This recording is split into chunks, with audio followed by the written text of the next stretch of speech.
Sinasabi mo siguro sa sarili mo na may rason na ako para mag-abroad.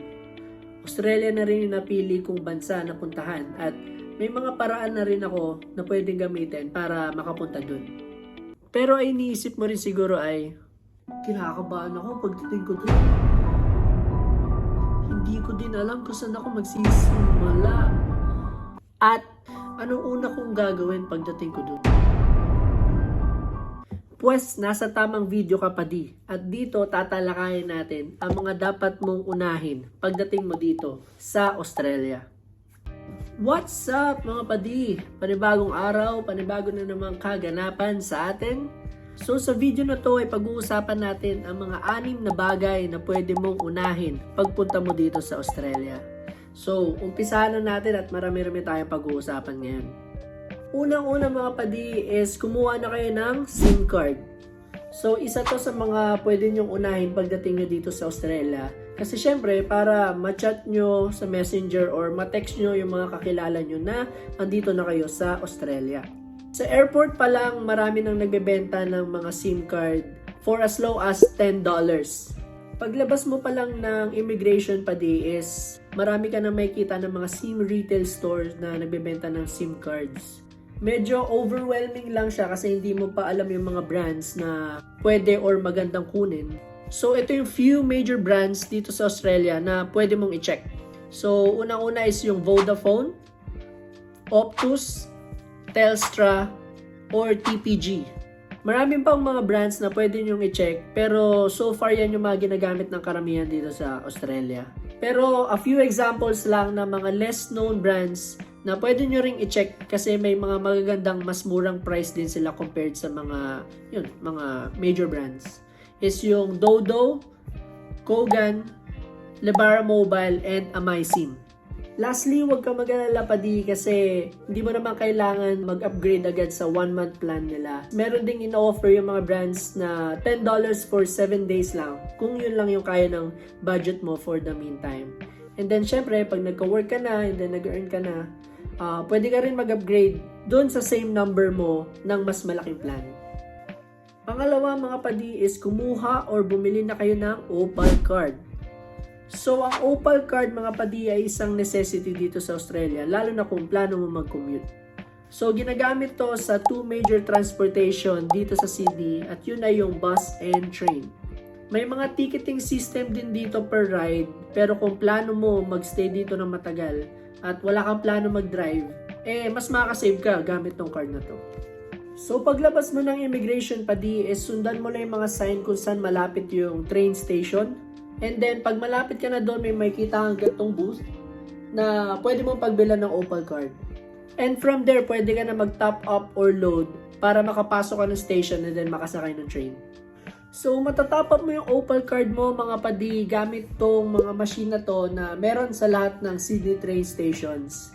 And then from there, pwede ka mag-top up or load ng minimum amount of $20. Pero take note, pag nasa airport kayo, ang minimum amount nila is $35. Pangatlo padi is mag-download ka na ng TripView Lite. So may Opal card ka na, and siguro naman alam mo na kung saan ka pupunta or may idea ka na kung ano yung lugar na pupuntahan mo. Pero hindi mo alam kung ano yung platform na pupuntahan mo or kung anong oras yung train na sasakyan mo. Huwag ka mag-alala padi, i-download mo lang tong app na to. Una-una libre lang siya at napakadaling gamitin. Pasok ka lang sa app, then pindutin mo yung plus sign sa may top right corner. And then, sunod ay pindutin mo yung buy station at i-type mo lang kung nasaang station ka. So, sa case mo, nasa may international airport ka. And then, i-type mo naman yung station na pupuntahan mo. For example, Doonside. So, from there, papakita na sa inyo ng app kung anong platform at oras ng sasakyan yung train. So, syempre, maguguluhan ka pa sa una padi. Pero, sobrang dali lang yan gamitin once na ma-familiarize ka na sa mga lugar dito. And then kung paano nag-work yung train stations dito sa Sydney. So ang TripView Lite ay isang free version ng app na to. Pero pwede mo rin siyang i-upgrade buddy. Ang kaibahan lang is nasa-save yung common commute mo para hindi ka na magsa-search every time i-open mo yung app na to. Kung nag-enjoy ka at marami ka natututunan dito sa video na to padi, is don't forget to like and subscribe para gagawa pa ako ng mas maraming content regarding Australia. So balik tayo sa last 3 tips. Pang-apat padi is mag-open ka na ng bank account. So isa to sa pinaka-importanting dapat mong gawin as soon as makadating ka dito sa Australia. Kasi dito dadaan ang transactions mo mula sa groceries, pagbayad ng school fees mo, and then yung pagsahod mo pag may work ka na. Kailangan mo ng debit card para magawa yung lahat ng yan.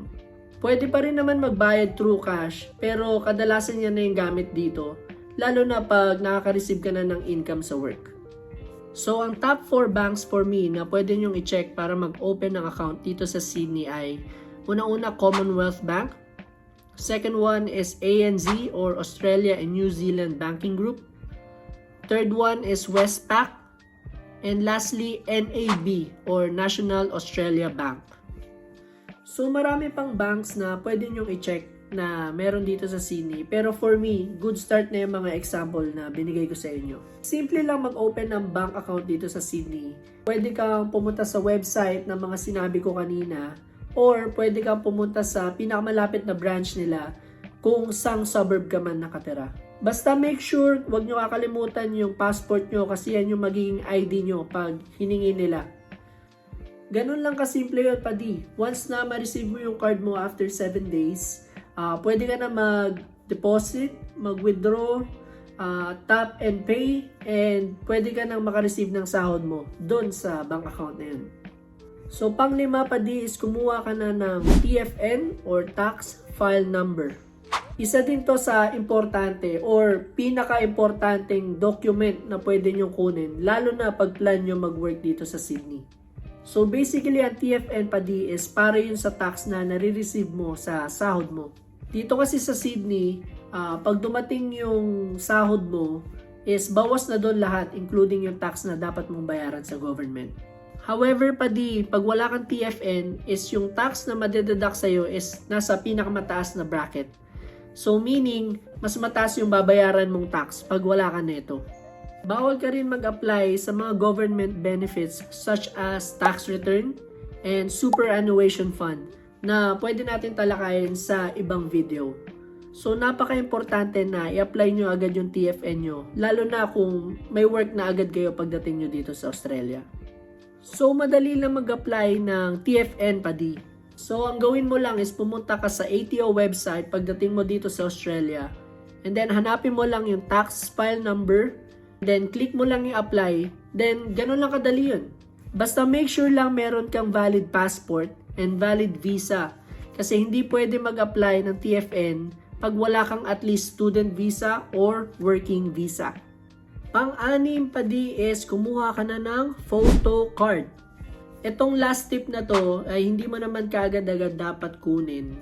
Pero for me, mas magandang mag-apply ka na as soon as you can, kasi ito yung magsaserve na official ID mo pag nandito ka na sa Australia. Kasi para hindi mo na dala-dala yung passport mo kasi baka mawala pa yan. So madali lang mag-apply ng photo card padi. Ang gawin mo lang is hanapin mo lang yung pinakamalapit na service NSW na malapit sa suburb mo. And then pag nandun ka na, pagpasok mo is meron namang mga usher doon na pwede mo pagtanungan kung saan ka pwedeng kumuha ng photo card. Usually naman i-assist ka nila and then bibigyan ka nila ng number, and then from there i-follow mo na lang yung mga form na ipapa-fill up nila sa'yo. Basta make sure lang dala mo yung passport mo kasi kailangan mo yan pag mag-a-apply ka ng photo card. So sa card na to, gagastos ka around $61 for 5 years and $108 for 10 years. So kung gusto mo muna mag-wait na magkaroon ka muna ng work kasi medyo may kamahalan tong card na to, pero ako na magsasabi sa inyo mapadi, worth it na kumuha ng photo card para hindi mo na lagi dala-dala yung passport mo kasi mahirap pag nawala mo pa yan, mas mahal yung magagastos mo. So kung bago ka lang sa channel na to at ito yung unang video na napanood mo regarding Australia at di ka masyado makarelate kasi wala ka naman dito, pero gusto mong pumunta, meron akong in-upload na last video ko na kung saan tinakal ko yung mga paraan kung paano pumunta dito sa Australia.